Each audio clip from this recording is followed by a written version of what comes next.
Okay, everyone. Thanks for coming back. If you heard the clusterfuck that it was, I apologize.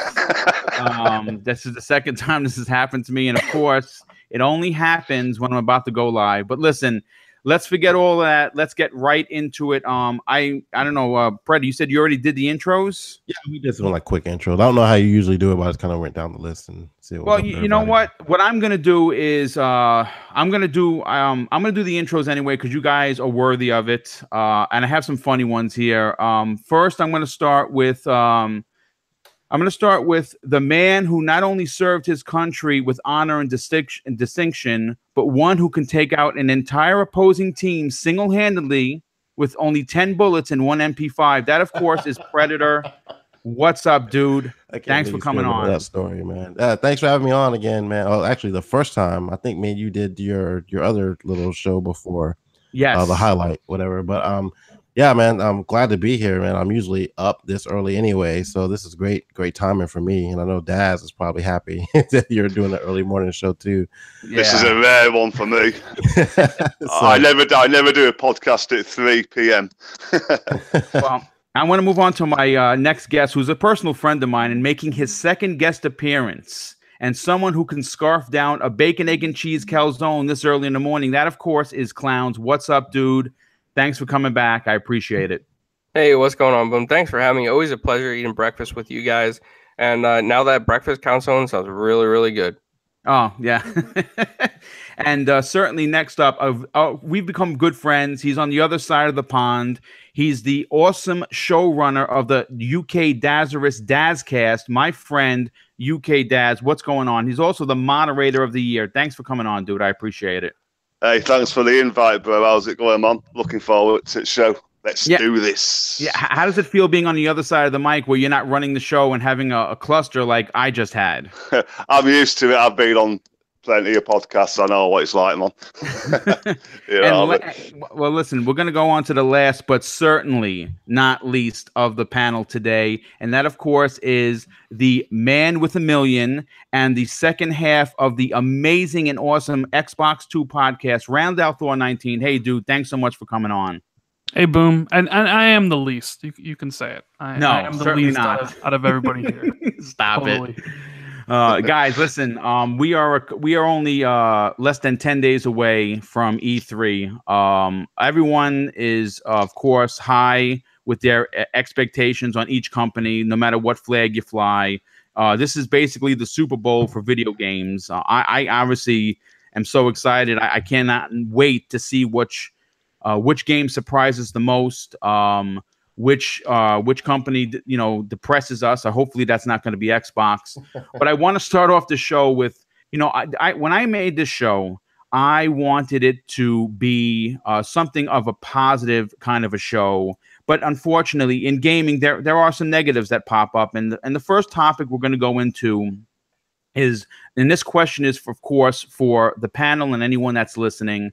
The Crackdown 3 possible delay. Now, the question that I have for you guys is, would this be the final nail in the coffin for Crackdown 3? Or could a delay potentially actually be a good thing at this point for a title that was launched? I mean, that was originally spoken about. I think it was 2014.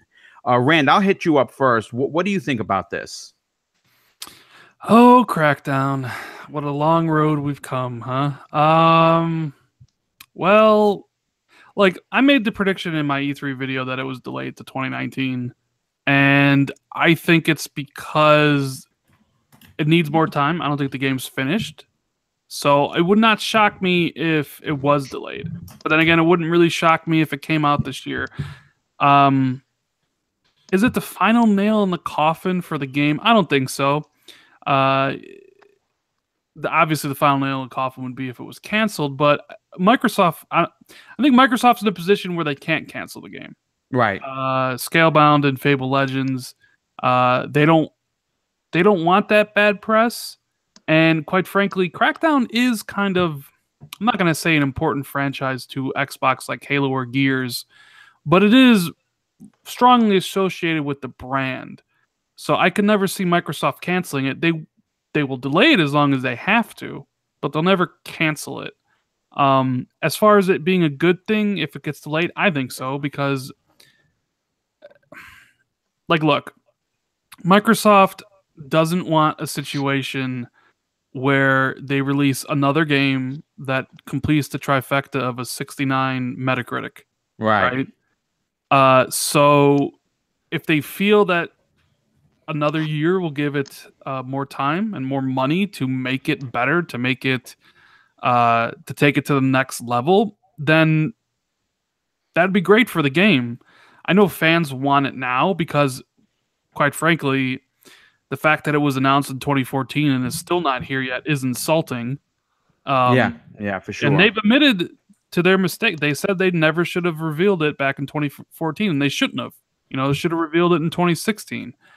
So that's why I think people are a little antsy about the game, because it's been so long since it's been announced, and we just don't know anything about it. It's one of the titles that kind of they just showed a trailer and that's it. And then they went dark. They went dark for a long time, and we're halfway into the year and they still haven't said anything about it. So people are just wondering. People are like, kind of, I don't know, the sense I get, like, nobody's expecting anything from Crackdown. They all, like, everybody seems to have written it off as like a game that's just going to come out and just bomb. And I think Microsoft wants to avoid that. So I think it's going to be delayed till next year, and I think the game will be better off for it. Yeah, I mean, I'm a diehard Crackdown fan. I always have been. So obviously, when this was announced, I was super excited. I think the delay will be good, but I want to hear from the rest of the panel. Predator, I know that I'm not sure whether you're a big Crackdown fan or not, but I know you're a big Microsoft fan. What's your take on this? I'm kind of like with Rand. A delay it's not going to kill the game. I think a lot of hype has died for it, but you got to think back to like Cuphead. That game was one of those type of games that seemed like to get pushed into the delay hell. Yeah. And it came out and it did fine. And I think with Crackdown, I think because it's a AAA IP and it's been discussed and talked about all these years, and we've been shown so much, we've been given so much hope about this whole cloud thing. And they consistently keep pushing it back. That's what's really causing the issue. And like Rand said, they should not have announced it in 2014, which hence is why they kind of stopped announcing games early. But like after canceling Scalebound and Fable, and you have another canceled game, that would just kick them right in the nuts. That's gonna just doom and gloom for the Xbox community if that happens. So announcing a delay, and even if like we talk about this all the time, especially with E3 stuff coming up, like give us a tease, or something that's coming down the pipe. Right. They haven't talked about this game since they delayed it. Like, keep in mind, this game had a date, it had a release date at one point in time. Yes. And we haven't heard shit about it since they delayed it. And I think the consensus is what people saw when they actually got a chance to see the game and play it. The single player portion of it just didn't seem right. It wasn't, it wasn't what everybody was expecting. But I think people were expecting something outside of Crackdown. Like if you played Crackdown 1 or 2, then you're basically getting the same thing in 3. So I don't know why people were assuming that it was going to be some fleshed out, full open world with characters and like, all that's got, like, that's not what Crackdown is. It's just like a, just one of those games you fuck around and do weird shit in, just blow up shit and, have fun with it, The multiplayer, I think, is what's going to make this game shine anyway. And they haven't discussed that at all, talked about it, shown it whatsoever. And I think if they just show it running, that would just kind of kill the narrative as far as what's going on with this game. And I don't think it's canceled. Well, I do agree with Rand. I think it will be delayed, even though I've seen signs it's supposed to come out this year, but I think those are just placeholders from something from earlier in the year or late last year. But I don't know, man. I've never been a huge Crackdown fan anyway, so it's not really affecting me. But it's another IP that basically has a tarnished stain on it. Whether it's Sea of Thieves, like with another joke is the Kraken is lacking, and like the lack of content in that game. Some people complain about State of Decay, and it's just every exclusive that seems to come out from Microsoft seems to have some kind of tarnished image in it, and this is another game that the delays are what's causing the tarnish. And if they don't deliver on what they said they were going to deliver on from the jump with this game, it's just going to make it look like shit, and it's going to get low scores because we were told it's going to do this, and that, and then when the final release of the game comes out, it doesn't. It's going to be another 68, 69 Metacritic score, and like Rand was right, we don't want that. We need at least an 85 plus on the next game that comes out from Microsoft, and they have to take the time to get it to that level. And if that's what they need to do, delay it to do that, then so be it. Delay the damn game and get it out, but at least show us something at E3 this year to calm our nerves a little bit. Yeah, I think that would be very good. Clowns, I know that you're a big Microsoft fan as well. A delay in Crackdown 3, does that do you throw your hands up in the air and walk away, or you're like, okay, I'll take it? I walked away from Crackdown 3 as soon as it was announced. I never liked this game. And I think Microsoft is just trying to throw this over everybody and be like, oh, look, we got cloud services. You could check it out. Crackdown 3, online destruction's epic. But if they don't deliver on that cloud service, man, it's going to give this game a bad reputation, and every single member of the press is just going to knock it. I honestly think they should just cancel it at this point. It seems like a money pit. Oh, man. And bring back Fable Legends, man. Yeah, well, yeah, that would be devastating for the company, I think. Hey, Daz, what's your take on Crackdown 3? Delay, pass on it, or devastating for the company if they do? I'm with Fred on this. I haven't really played Crackdowns. It don't really bother me, but if it means delaying it for it to be a complete game, then I'm up for it. Instead of a broken game, which we've been getting lately on new releases. Okay. Now, listen, we've had Rand put up a video, which I thought was amazing regarding all of these leaks and things for E3.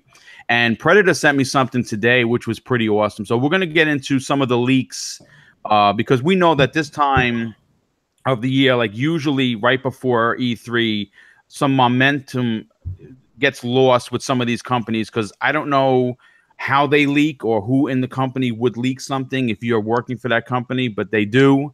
And we've gotten some pretty good ones.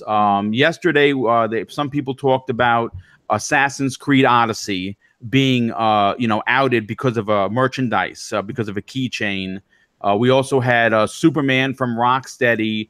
There are rumors that it's going to show up on the Microsoft stage, and they're going to show him fighting some of Brainiac's drones. Pred, you brought me.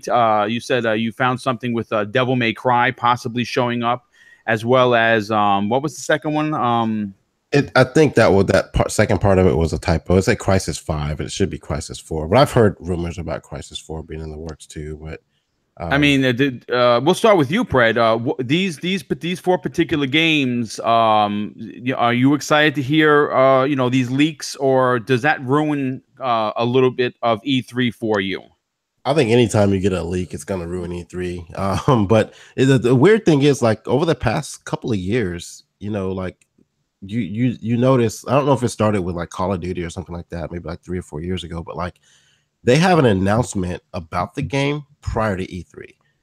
And that kind of, even though you kind of know it's coming, but like they've done it with Battlefield this year. I think they did the same thing last year. They did with Call of Duty this year. Like they do their own announcement trailer prior to E3. Maybe it's just to build up hype for E3. Mm-hmm. But it happens, but they're taking it away from people like, who are in the community trying to find leaks like myself. They take that away from you and they actually announce it before you get a chance to leak it out, which I think is a good thing. I'd rather hear it from the horse's mouth than to hear it from some random person online that's without any proof, So with that aspect of it, like when it's coming from the company, I'm okay with it. When it's coming from just some random Joe Schmo without any credibility, it starts as mass hysteria, like the whole Crackdown delay thing. Like it causes mass hysteria on YouTube and social media and everything else, where we start believing that. Like I remember a couple of years ago they had that controller for the Switch, what ended up being the Switch, right? Which is completely false, but like that circulated forever for fucking weeks, you know, like, and people believe that, like, oh, this is it. I don't, and like, so you see that and you formulate your own opinion based off of some, you know, some BS leak. And now your mind's already set that you're either going to buy it or not buy it, or like you're kind of on the fence about it. But leaks are good when they're coordinated properly, you know, with the company, you know, those controlled leaks. But like sometimes like stuff just happens and just get, you know, like the whole keychain thing, like, you know, like I remember when the Call of Duty, this recent one, got announced, it was because somebody had a hat on, you know, like right, yes. It builds up because of that. And I'm okay with leaks, especially lead up to E3. I like looking for that kind of stuff. I like digging for that kind of information. But I try to make sure that the information that I tweet out is valid. Like I'm getting it from a good source, not just some Joe Schmo, you know, sitting in his basement, you know, eating bonbons all day. Like I try to make sure I'm giving decent information, and I try to spread it to the people in the community I know that are going to kind of tell me, okay, this is bullshit, you know, before I tweet it out. Some people don't do that. Like it is blasted out there, or they can purposely create a leak just to get clicks, just to get attention, just to get that kind of thing. So I like leaks. I know some people don't. And I try not to, you know, push out information that's not going to be found out anywhere anyway. But I don't think it ruins E3. Like I said, I think a lot of these companies now see that when they use this viral marketing, these controlled leaks, or maybe they just come out and announce something prior to E3, it builds up hype for it. And that's cool. I'm okay with that. But I mean, E3 is going to be E3. Even if we know what's coming at E3, it's still E3. Yeah, we're still going to watch it. You know, it's not going to stop us from watching E3. It's like, because knowing what you're getting and actually seeing it from a developer, seeing gameplay, seeing that kind of stuff, even though your hype is kind of curved a little bit, because you hear about it first, you're still wanting to see it, you know, like see it in action. And so it doesn't take that much away from it as much as most people will probably say, I hate leaks. You're still going to watch that gameplay trailer at E3. You're still going to tune in. You're still going to pay attention. It just sucks if you don't want to see it. It happens, you know. I mean, you're going to get leaked something at some point in time, but it's not like a movie, you know. So most of these games are not coming out anytime soon anyway. But like, you know, enjoy it, you know, and have fun with it. And if it gets leaked out, sorry, but you know, it's going to happen. Especially this next week, you're going to hear a lot of stuff. It's just with us and us YouTubers and us gamers in general, you have to be able to dissect what's real and what's not. And that's why I think a lot of issues happen. They believe everything they see, and you cannot believe everything you see on the internet. Well, yeah, UK Daz. You're laughing, dude, but you know, what's your take on these leaks? Or does it ruin 3 for you a little bit? Nah, I take it all with a pinch of salt, man. You know, I mean, I don't take it serious. You're gonna see the truth on E3, so I want.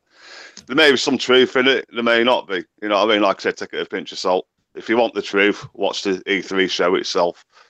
Because leaks are designed for everyone on social media to lose their mind at the end of the day, in my opinion. Okay. Rand, you did a video which I thought was amazing. And I know that you run a very big channel, and you always have like really up-to-date information. For you, being that someone that has their ear to the floor, and of course, you know, you're very good friends with Jez Corden of Windows Central, and sometimes, you know, I'm not sure if he slips you things here and there, which would be awesome, but does that detract your excitement for E3, knowing that, you know, 10 games were, you know, leaked prior, and some of these games are pretty big? Does that tarnish E3 for you at all? Well, first, thanks for the compliment. I appreciate it. It's always nice to hear when someone says they like watching your videos, you know? Oh, yeah, dude. I listen, I've taken a lot of pointers and put it into my work. So, yes, thank you for that.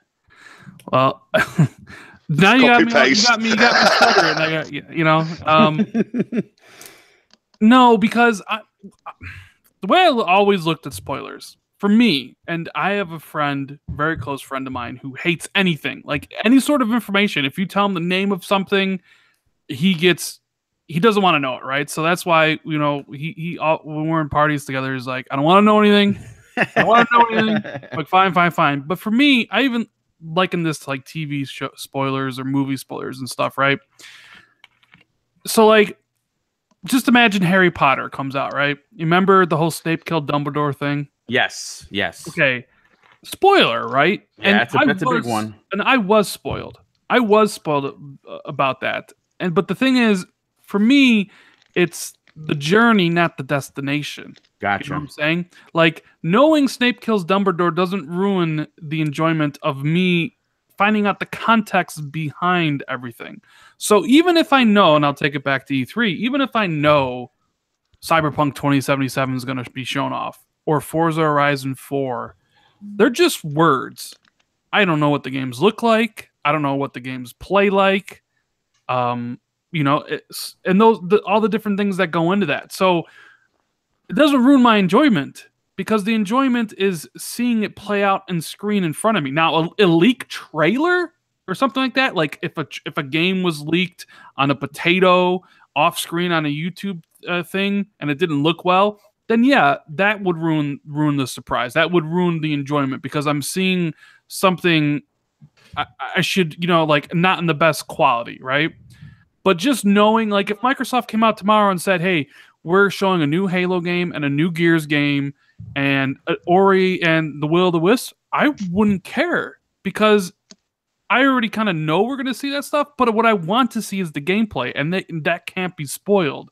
Right. Like when Sony came out and said, these are our 4 games we're going to focus on, and was Detroit and Ghost of Tsushima, that didn't spoil their show for me, because I want to see what those games are. So just knowing that they're going to be there never takes away from the enjoyment of actually watching the show. Now, there are really cool moments when you actually, see a game for the first time that you had no like inkling about. That's true. And that's usually like new IPs and things like that. Stuff that's out of nowhere, like when they announced the 360 back compat stuff. But me personally, no, I don't. The leaks don't ruin it. It actually makes me more excited, because I can't wait to see everything that happens. Yeah, I think that a lot of these leaks come out because they don't want to be. There's so many games that are going to be talked about. Unfortunately, sometimes you can get swept under the rug unless you're a massive AAA game. So leaks like this, to me, it's pretty much just like the playoffs prior to the Super Bowl. You're getting excited. You're seeing all these teams playing, and eventually you're going to get, the main games at E3. Clowns, what about you? Do you get slightly tarnished with leaks, or does that kind of just fuel your fire, so to speak? I'm kind of like, I'm sort of with Rand on this one. I think it's more about the journey, not just the end point of the destination. As far as I'm concerned with E3, I treat E3 like any other trade show. I don't put too much excitement into it, to be honest. It is what it is. The industry just shows off what they have coming up.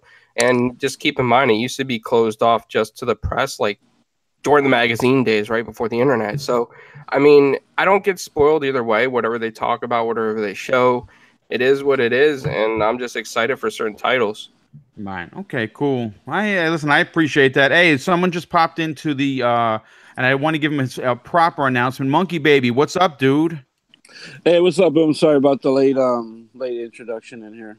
No, that's all right. Very unprofessional, Monkey Baby, I tell you. I was playing Sea of Thieves last night until like 4 a.m, so I didn't get enough sleep. Hey, listen, better late than never. We're talking about, you came into a good topic because we're talking about E3 leaks and whether or not that tarnishes your excitement for E3. How do you feel about the leaks? Is it something that you're just used to already, being a gamer a long time, or you don't want to know anything? I'm used to it, but who knows? Everybody wants to be surprised with what they want to know what's coming, but everybody's got expectations on what they want to see, but everybody's always going to get disappointed. So you just gotta go with it, man, and hoping for the best. I've been with Microsoft since 01, since the OG Xbox, and I like to hear things about new stuff, but if they don't want to tell us anything, and that's what they that's what they want to do. They don't want to give us any kind of information on games. So All right, I gotcha. Listen, we're going to move on to the next topic, and I'm not sure how many people have been playing it. Rand, I know you did your review on it. I want to talk about Detroit Become Human impressions. I started playing it late because I was really like neck deep into State of Decay 2. I'm like 45 hours into that, and I'm loving it. But Detroit Become Human, I have to say, man, I am blown away by how it looks. And I know a lot of people talk about clunky controls. I'm not really getting it because, you know, I've played that type of game before, so it doesn't really. I guess maybe I'm overlooking it, so to speak. But the story so far is incredible. I think it's some of the best graphics on the PlayStation 4. I think that in some points it even rivals God of War. Rand, what was your take on Detroit? I know you beat it once. Did you go back again? I mean, I'm going back and doing some different choices. I haven't fully like started a second playthrough yet, but I will because there's a lot of things going on in that game, and the playthrough is pretty different. That I had and my friend had, so I can't praise the game enough. Like I love the game. It's like the pinnacle of that genre. I know a lot of people don't like the what do we call it? The interactive cinematic Simulator kind of movie, a thing. like the Telltale genre. I think it's the peak of that. The Telltale Life is Strange. I think it's the absolute pinnacle of that genre. I know people won't like. There are people out there who don't like that type of game, and fair enough. You like what you like. This one probably won't really change your mind. But if you are a fan of those type of games, then you absolutely need to play this one because, in my opinion, it's the best one that's ever come out. Yeah. I have a question from the chat. DJ wants to know, how long was it before you beat it? It was about like 10 hours or so, 10, 11 hours. I kept all the characters alive. Like, everybody's playthrough is going to vary a little bit because you can lose the characters. Yeah, I heard that. Like, you not do the QTEs correctly, you pick wrong choices, and their storylines are gone. So if you lose one of the main characters, you're going to lose out on hours of potential stories. So, for me, it was 10 hours. For somebody else, it could be 7. For somebody else, it could probably be 4 hours if you lost like half of the people. Wow. But I would imagine your experience wouldn't be that great because I recommend you try to keep everybody alive. So far, I'm about 3 hours into it, and thank God no one died yet. Yeah, so that's the thing. Like, there's permadeath. Like you could lose the character and it's gone. And some of the way the story works and how it intertwines and intersects is pretty awesome to see. All right, so Predator, I'm gonna move on to you. I don't know if you have a PlayStation 4, or you would be interested in Detroit, but is it something that you might play? I do have a PlayStation 4. I played the demo of this, and I never played any of their games before. I know they did Heavy Rain and stuff like that, so right. I didn't know what to expect coming in. And I can say, I'm more of an action guy. I need to push buttons and I need to have shit constantly going on around me to make me happy. So like when I played this and like I played the demo, it was like really short. You make a couple of decisions and I think I killed a guy and kicked him off the ledge or something like that. But like, that's the one with the kid, right? Yeah, that's the one when they got the kid kidnapped or whatever. He's holding a hostage or something like that. And I think I ended up killing him. I didn't kill him, but I think that the guy shot him after I got the kid back or whatever. But I mean, as a movie, this would be great. But as a guy with a controller in his hand, like I would be bored out of my fucking mind just doing that for 10 straight hours, just hitting a button to make a decision. I make enough decisions at work. Yeah, you're right about that. To blow shit up and she should explode. So like, I need more interaction with the game if I'm playing something like that. Now, it's different if it was like just like a break in the game and I had to make some small decisions like that, and then I jumped into another scene where I'm shooting people and like kind of like Quantum Break. I had the movie aspect of it. You take a break, you watch a little bit of the movie stuff, and then you go into more gameplay. But from my understanding, this is all just interactive. Make decisions and move forward. So I would like to play it. I'm just not content on spending $60 on this game for what it is right now. I mean, that's something I put on the back burner for like later. If I if you store it for like $20 or $30, you might pick it up sometime down the line. Maybe like 10, 15, but yeah. Yeah, 10, 15. But yeah, I mean, like it looks great. I thought the visuals on the game were amazing, but just the gameplay of it itself, just even the story could be great, and that's fine. But the third aspect of it as a gamer that I look forward to is actually what am I doing with my hands, and if I'm just walking, picking up an object, examining it, going over here talking to this guy, that's like cutscene shit for me, and I need more action than that in the game. So I've heard nothing but good things about it, so maybe I'll slowly sway my way over it. My PlayStation's hijacked right now by my stepson who's here for the summer, so so I can't really get on it anyway. But maybe give me like 4 months, maybe I'll hop into it and see what it's about. But it's just not my style of game. Like Rand was saying, either it's for you or it's not. And I tried to force myself to like certain genres, and it just doesn't work for me. If I know I don't like you don't want to do that. Your game playing is supposed to be fun. If you have to think about it before pressing the power button, then it's definitely not for you. Yeah, and so like I mean, I'll try. Maybe I'll freaking Netflix it or something, or not Netflix it, but Redbox it or something. Yeah. Clowns, do you have a PS4? I do. I can't really comment on Detroit Become Human because I haven't played it yet, but it looks really good, and I'm renting it from Redbox since it's only like a 10-hour playthrough at most, I think. Yeah, it's not bad. You get your money's worth, and then you return it. You don't have to spend the $60. Monkey Baby, what about you, dude? PlayStation 4 or something you don't mess with? I played these games before. I played Heavy Rain, just like Rand said.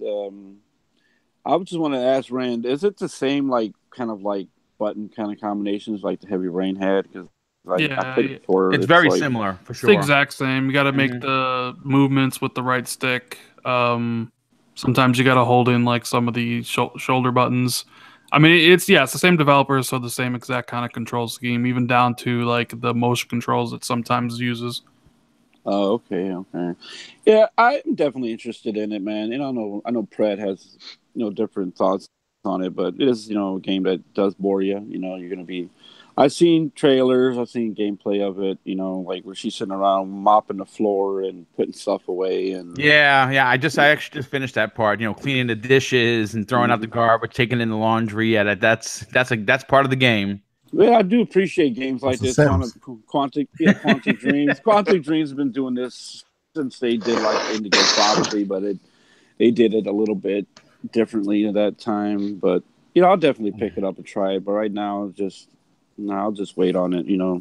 It does look like a very interesting game. It's like a walk simulator, not like What Remains of Edith Finch or anything, but.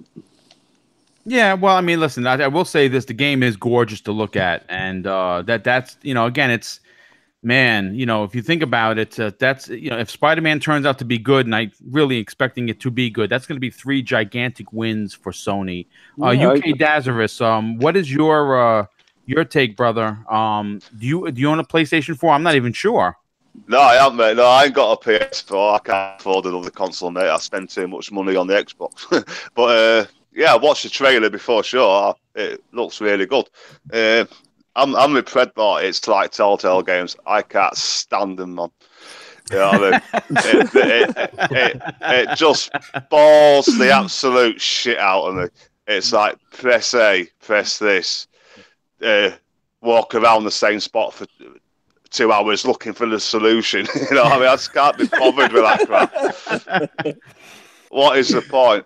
But I'll do it for achievements, but that's about it. But yeah, the game itself looks fantastic. I was really impressed with what I saw at the trailer. Just not your bag, baby, right? No, it ain't. No. Yeah, baby. Yeah, Austin Powers. It's like a 4% beer, not a 5.5. Okay. We knew beer was going to make its way into it. That's a little early on your end for a beer, so I knew one way or another we'd get a talk about. It's not early for a beer. It's nearly 4 o'clock, but I just haven't got any in the house. Well, there you go. Well, listen, we're going to move on.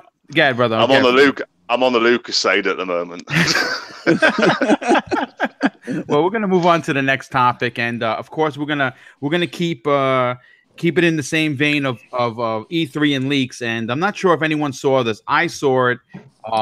Nintendo's entire E3 plan leaked via a document. Now, again, this of course could have been fake. You know, you don't know what you're going to see on Twitter. You don't know if someone, but it like I said, it looked real. And even if it turns out not to be, it's still interesting to talk about.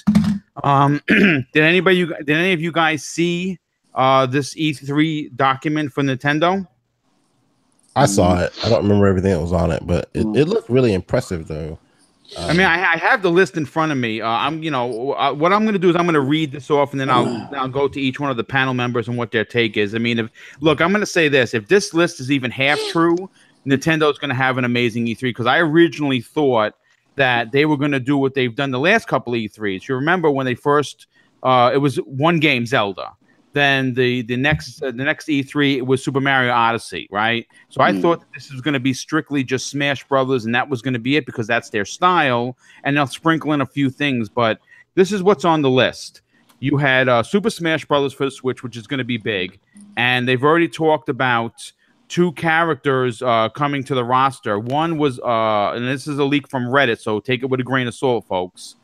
Simon Belmont from Castlevania was one of the characters leaked, and they somehow were going to get Ridley as one as a playable character, because obviously he's a big character in the Metroid franchise, and he's also huge on the screen. So they were going to figure out how to shrink him down to the proper size. And we already know that the Inklings, the boy and girl, are going to be in their selectable characters. Metroid Prime Renegade was next. Splatoon, which is that's going to be amazing. Everyone's looking forward to that. Splatoon 2 Octo expansion, a new Fire Emblem Memories, and this is where it gets a little strange. Fallout 3 Anniversary. That would be pretty interesting for the Switch, and probably a lot of people would buy it, because I might actually buy it. It's one of my favorite Fallouts. Then you had Yoshi's Flipping Island. And I don't think that means he's giving anyone the finger. You had Pokemon Let's Go Pikachu, which is going to sell as many copies as their consoles, because it's Pokemon. You had, now this is where I got excited, and I hope this isn't fake, F-Zero SX. Oh, yeah. Huge. Oh, yeah. Oh, I love F-Zero. F-Zero fan, and this series has been dormant way too long on a Nintendo platform. Motion controls, playing on the go, just the idea is just fantastic. It has here Fortnite is coming to the Switch. That does not surprise me in the least. And the last was called Star Fox Laylet System. I'm not sure. There was some rumors last week that Star Fox was going to be done by Retro Studios as a racing game. I don't know if there's any validity to that, but I'll go to you, clowns, right out of the gates. What's your take on this gigantic E3 leak for Nintendo? I mean, are you a Nintendo fan still? I'm not really happy with the way that they're directing with the Switch, but I will say that I love Nintendo, and I always have, and I always will. Out of all those titles, to be honest, I'm only excited for F-Zero. Okay. I used to sit at Burger King and play that game. Wow. Yeah. Okay. Well, they had the arcade in Burger King, or you just... They had, when the Super NES first came out, my Burger King did like a special thing where they had an arcade cabinet with Super NES games, and F-Zero was one of them. Yeah. Right next to Halo. Huh? Wow. You don't get that shit in the UK. No, don't bring up Halo Arcade, please. No. UK Dazarus, I want to jump to you right away, because you are I think the biggest racing fan on this panel. There's no doubt about it. I mean, you do stuff on your channel where you're constantly doing Forza videos, which are awesome. Does this list excite you? And more so, is F-Zero ready to come back to the Nintendo platform? I hope so, man, because F-Zero was one of the, in the SNES days, that one of their AAA games. You know what I mean? I'd be excited for Metro as well. Yoshi's Island can do one, because that was crap, I thought, in the original. But yeah, you got your usual stuff, haven't you? Your Super Mario, Zeldas and that. But I'd be excited for F-Zero if I owned a Switch. You know what I mean? But it seems to me they're just basing games like Nintendo normally do from the SNES era, bringing it to the modern day. I will not deny I want a lot of their stuff to be brought back into some sort of modern era kind of gaming. Rand, what's your take on this leak? Is any truth to it, or would you be happy? Because I know that you just got a Switch, and of course you're enjoying it. Do any of these games excite you? You know, because now that you're a Switch owner. No. Well, that's that. I bought the Switch to have it to play a couple games I wanted to play, and that was it. Nintendo's Next never really. topic. Yeah, I mean, Nintendo's never interested me. I don't think their games are particularly good. Their franchises are. I don't like them. Good question, man. That's good. That's a good one. It's because Nintendo don't have achievements in it, man. No. If they had achievements, Rand will be. It's just, Yeah, I don't care about their franchises. I like F-Zero or whatever. Don't care. Whatever else they have, I just don't care. If Nintendo could leave the gaming industry tomorrow, and it wouldn't matter to me at all. Okay, I mean, listen, listen. You like what you like. There's nothing wrong with that. Monkey Baby, interested in Nintendo, these leaks, or anything for E3? You'll be watching their Treehouse event, or no? Yeah, definitely. I always do watch Nintendo. I that's my first system I got when I was a little kid, man. NES. So I'm always gonna have some kind of relationship with these games, with F-Zeros and stuff, and I just wish there was they would actually reveal the new Metroid. I don't know if Metro Renegades is a little spin-off game, but I would like something more proper, a proper Metroid Prime kind of game. Yeah, that would be fantastic. I'm looking forward to anything Metroid, to be quite honest. But what we're gonna move into the next topic, and that was I don't get a chance. Oh my goodness! Damn, forgot about Pred. Holy cow, Pred! I apologize, my friend. It's just that everyone was so down on Nintendo, I kind of lost my my S there. I don't know. Gonna change. It's not gonna change. Well, listen, at least say your piece, even if it's negative. I get it. Nintendo. I have a Switch, and if you've never heard me say this before, I think the Switch is the greatest hustle in the video game industry. It's just the Wii U too. I did hear you say that.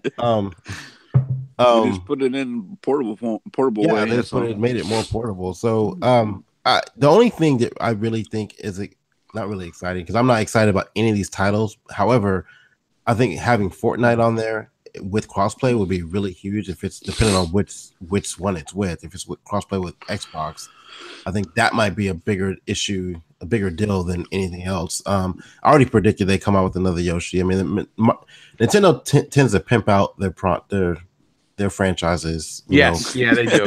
I mean, the Mario's had Mario, Zelda. They're long running. I mean, 20+ a year. And it's Mario, Zelda. Like everybody complains about Forza, Halo, Gears, but Nintendo's been doing this shit for years, and no one complains. Like they haven't had, other than Splatoon, what has been their newest franchise? You're right, Fred. No one says that. No one complains about that. So, I think, I mean, for Nintendo fans, just for people who like Nintendo, I think if that lineup is correct, depending on if those games get released within the next year or so, that's a great lineup for Nintendo. They didn't mention Bayonetta on that list either, which I know is coming. Yeah, Bayonetta 3 was announced last year, I think. Yeah, so I think they'll have a decent E3, even if they don't announce all that shit. I think they'll steal the show. I think they'll steal the show. All they gotta do is bring Metroid, Bayonetta. If they bring PUBG or even Fortnite, then that'll be a win-win. Yeah, a lot of kids like the Switch because it's portable. So a Fortnite on there is that's like basically free money at this point. Yeah, I'm just scared. I'm scared of their online service, man. That's what I'm worried about. Yeah, and you got to play that shit at home. So I mean, I can't get on the internet with my Switch. The way around that is to build a cardboard router. Not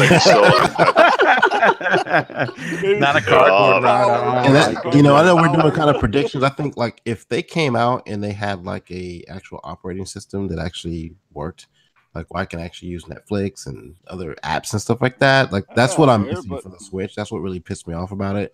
That no one really discusses. It's just yes, it is. It's everywhere. It's like everybody has it. Everybody has it. Why doesn't the Switch have it? Why is it so hard to put it on there? That's my biggest complaint about the Switch. They've always walked to their own drum, and I don't know why that in 2018 they can't use what the 360 used, and it was just fine. If you want to use old technology, I don't know, but we're gonna move on to the next one. Obviously, the one thing I will say is this. I know there are a lot of people, in the chat that are like, okay, the Nintendo talk, and it's a lot of Z's. With this channel, I'm not one. I'm an Xbox guy, but I'm also someone who supports all three consoles. So if you're gonna, like I said, when you're gonna tune into the podcast, it's not gonna be we're not gonna talk Nintendo every show, but when there's something to talk about, I will bring it up because I am a Nintendo fan. I grew up with them. I got my first NES when I was 15 for my 15th birthday, and I've been a Nintendo fan ever since. So again, if I apologize if it's a little bit, slows down the show, but we're going to speed it up because we're going to go on moving on to the next topic, and that is going to be one that people are still talking about that has everyone puzzled on what it is, and that's going to be Fallout 76. That one, obviously, they had the trailer that released the other day. I thought it was very interesting. From different circles that I've spoken to, it's going to be a base building kind of a thing and, have survival involved. But the question that I have for the panel and anyone in the chat, is this going to be like a State of Decay survival where you're going to get a character and go out and go online with maybe other characters and try and keep your base up to par? Or is this going to be more like Sim City where you just build, or like City Skylines? Clowns, I'll hit you up first. Did you see the trailer? I did. I'm really excited for this, Boom. Okay, excellent. I don't know what to expect, to be honest with you. From what I heard, you're going to be the leader of Vault 76, which is kind of cool. I think it's great that they're adding the online multiplayer to the aspect of it. But the question is it going to be like Ark? Is it going to be like State of Decay 2 kind of? I'm not sure. So I don't know what to expect yet, but I'm definitely going to be buying it. Okay, yeah. I mean, listen, I got to be honest with you. I'm a huge Fallout fan. I always have been. When I first heard about this, I was a little on the fence, but then I thought about State of Decay 2, which I have almost 50 hours into, and I'm loving. So if it's anything like State of Decay 2, I'm all in. Rand, what are you hearing about this title? I don't know anything other than what like Kotaku's been saying, that it's some online game inspired by DayZ and Rust. So that makes me immediately not interested in the title. I like Fallout, but I don't love Fallout. But I'm not really a fan of like online survival games. I'm not really a fan of building games either, like like building your own settlement and stuff, like City Skylines or things like that. So I'm gonna wait to E3 and see how they demo it at their conference, and that will determine if I'm going to get it at the end of the year. But for me right now, like my interest level is as low as it could possibly be. Wow. Well, listen, You're crushing me, Rand. At least it's better than like Nintendo. Rand's crushing it. He had more words from this one than Nintendo. Yeah, I'm with Rand on this one. Well, yes. Well, listen, dude, Daz, what you could care less, or it's something. I can't get two shits, Boom. To be honest with you. Okay. No, it's perfectly fine. Fred, you back, brother? Yeah, I'm back. I don't know what you're talking about right now. We're talking about Fallout 76, the announcement trailer. Are you excited? If it's going to be a game like State of Decay where it has action and base building, or is it a snooze fest if it's something like Sim City? I didn't like Fallout 4, to be honest with you. Like, wouldn't it be like really shitty if it's just like Fallout Shelter 2, like a mobile game? Yeah, I know. I was thinking about. You know, I don't think it's going to be. I think that would be a big miss if it was. It would be, yeah. I mean, I like how they kind of came out like no one was expecting it. You know, and that's the beauty of surprises. Like no one was expecting a Fallout game. We're all expecting like the Elder Scrolls. Like we're looking forward to that, but no one was expecting another Fallout game. But I wasn't a huge fan of the last Fallout, and I actually just stumbled upon getting it for free like a couple of weeks ago when they had that free weekend. I won't discuss that too much, but I ended up getting it for free, and I still haven't played it yet. I mean, I don't know. I'm just not a huge Fallout fan. That's not my favorite game out of that company. So, but you know, it's coming. It looks like so. I mean, I'm excited about the people who are excited for it, but it's just not my type of game. All right, Monkey Baby, are you a fan of Fallout? Something you're interested in? Honestly, yeah, like Fred said, I'd never actually played them, so I never put. No, it looks interesting from what I've seen, but you know, I'm not really a building type. I just don't enjoy those kind of games. They bore the hell out of me. No, listen, again, this is a conversational podcast. Sometimes I'm going to make a topic that's going to hit a home run, and sometimes, you know, someone's going to get their pillow. I totally understand. But now, okay, now that we've gotten the snooze fest out of the way, we're going to move on to something that I started a couple of weeks ago. It's my road to E3 discussion, and we have a couple of topics, and they're kind of beefy. And I want to immediately get into them right away because, you know, we're going to be on them for a while. And the first one is going to be how important is this E3 to each one of the companies? And of course, you know, I want to go into each company because this is, you know, the pre-E3 game that we're all in. And I'm going to start off with Microsoft, and I'm going to go right to Rand because he is the man with the million. And, you know, how important do you think this E3 is for the company? Is it doom and gloom like everyone is saying? I don't think it's doom and gloom. I think it's. I mean, I guess it all depends on what you're looking for. I mean, is it important? I mean, yeah, it's always important, I guess. I do think Microsoft has the most to prove to people, whereas Sony and Nintendo really don't. Sony's like, you could argue, killing it right now. They're number one. The Switch is selling more than like any console out there. So like those ones, they have all the momentum behind them. People like them. Well, Xbox kind of languishes right now in second place, soon to be third place. Yeah. So it's probably more important for them than it's for the other two. But I'm not sure it's like one of those things where it's make or break it, where if Microsoft really stinks up the joint, where you'd see like a people just leave, you know, Xbox for Nintendo or PlayStation or PC. I can't speak to anybody on a personal level. Like you personally may feel like that. Like if you're waiting for this, you know, great D3 and they don't do it and you're upset, then you're like, you know what? I'm going to spend less time on Xbox. Hey, more power to you. I mean, that's your right as a consumer where you choose to spend your money and play your games. I think we put a lot of importance onto E3, but I'm not really sure it's that important in the long run for the consoles. I mean, Xbox could have an amazing E3, but I don't think it would help out their sales in any way, shape, or form. You know what I mean? Okay. I don't. So it matters, but I don't think it matters as much as people like people want it to matter. It's important, but not that important. You know, it's not going to decide the fate of Xbox. Xbox is still going to be here tomorrow and next year and the year after that.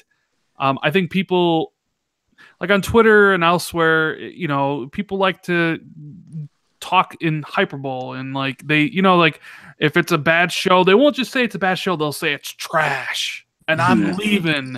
You know, it's all exaggerated. And if it's good, people will say it's good, but Microsoft should be, you know, I don't know. Like E3 is a great time. I love watching it to see all the games that are, you know, coming down, but I've never once thought that if this company doesn't provide all this stuff or a checklist of things I'm looking for, then I'll never, you know, I'll leave or whatever like that. Like I just think, yeah. I lost my train of thought there, but realistically, on an individual, I guess on an individual level, it's important to people, but in the grand scheme of things, I don't think it is. Okay. UK Dazarus. You know, you're always banging the Xbox drum. I mean, it's your one platform that you enjoy supporting. For you personally, how important is i3? Well, it's important, obviously, like it is every year. It's our gaming Super Bowl at the end of the day. So ideally, it would be awesome to see a new IP like Rise 2, but I doubt it. You know what I mean? But yeah, I always look forward to watching it. It is important, and we need new shit at the end of the day. But whatever Microsoft do, I'll support them 100% anyway. So. Okay. Predator, you know, you've heard, you know, you've kept your ear to the floor. You're always finding these leaks and things. For E3, how important is it for Microsoft to come out swinging? I think it's more important for Microsoft than it is for the other two. I'm with Rand on that one. But I do think a lot of people, not a lot, I won't say that. I think some people will jump ship if they don't do something. If you have other options, you're jumping ship. If you don't have any other options, then you're just gonna stick with Microsoft because you don't want to have to redo your entire gaming library when they look better on the X in the first place, you know, to go to a company that's coming out with 4 games, you know, a couple of games that are mostly multi-plats and stuff like that. With all the negative press, I think that Microsoft has had over the past year and some change, I think it's best for them to come out and try and swing for the fences. And because if they don't hit a home run, a lot of people will kind of look at them like, okay, well, what is their plan? You know, like I think that's the biggest question people have that has to be answered to C3 that will make or break some people. Like, what's the plan going forward?